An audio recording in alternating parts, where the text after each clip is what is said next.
Today's question is, who was Hezekiah in the Bible? In this video, I'll answer that question from a biblical perspective. Then afterwards, as always, I'll share some helpful resources, so stick around until the end.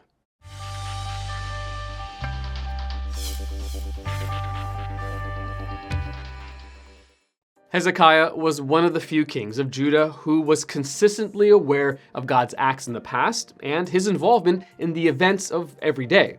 The Bible describes Hezekiah as a king who had a close relationship with God, one who did what was good and right and faithful before the Lord his God. 2 Chronicles chapter 31, verse 20. Hezekiah's story is told in 2 Kings chapter 16 through 20, 2 Chronicles chapters 28 through 32, and Isaiah chapter 36 through 39. He is also mentioned in Proverbs chapter 25, Isaiah chapter 1, Jeremiah chapter 15 and chapter 26, Hosea chapter 1, and Micah chapter 1. Hezekiah, a son of the wicked king Ahaz, reigned over the southern king of Judah for 29 years, from around 715 to 686 BC. He began his reign at age 25. He was more zealous for the Lord than any of his predecessors. During his reign, the prophets Isaiah and Micah ministered in Judah. After Ahaz's wicked reign, there was much work to do, and Hezekiah boldly cleaned house. Pagan altars, idols, and temples were destroyed. The bronze serpent that Moses had made in the desert was also destroyed because the people had made it an idol. The temple in Jerusalem, whose doors had been nailed shut by Hezekiah's own father, was cleaned out and reopened. The Levitical priesthood was reinstated, and the Passover was reinstituted as a national holiday. Under Hezekiah's reforms, revival came to Judah.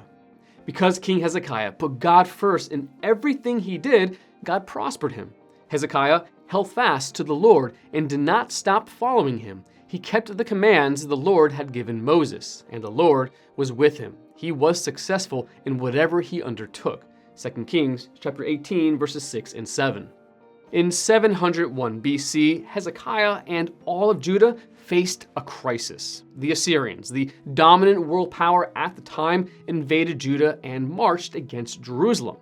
The Assyrians had already conquered the northern kingdom of Israel and many other nations, and now they threatened Judah. In their threats against the city of Jerusalem, the Assyrians openly defiled the God of Judah, likening him to the powerless gods of the nations they had conquered. Faced with the Assyrian threat, Hezekiah sent word to the prophet Isaiah. The Lord, through Isaiah, reassured the king that Assyria would never enter Jerusalem. Rather, the invaders would be sent home, and the city of Jerusalem would be spared. In the temple, Hezekiah prays a beautiful prayer for help, asking God to vindicate himself. Now, Lord our God, deliver us from his hand, so that all the kingdoms of the earth may know that you alone, Lord, our God. 2 Kings chapter 19, verse 19. God, faithful as always, kept his promise to protect Jerusalem. That night, the angel of the Lord went out and put to death 185,000 in the Assyrian camp. When the people got up the next morning, there were all the dead bodies. 2 Kings chapter 19, verse 35. The remaining Assyrians quickly broke camp and withdrew in abject defeat.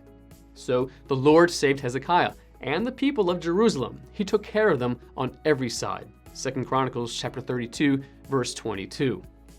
Later, Hezekiah became very sick. Isaiah told him to set things in order and prepare to die. But Hezekiah prayed, beseeching God to be merciful and to remember all the good he had done.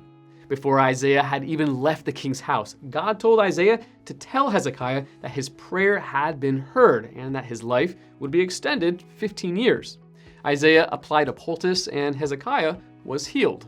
However, soon after his healing, Hezekiah made a serious mistake. The Babylonians sent a gift to Hezekiah, for they had heard Hezekiah had been sick.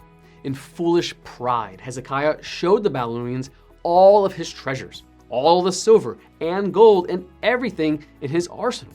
There was nothing Hezekiah did not parade in front of them.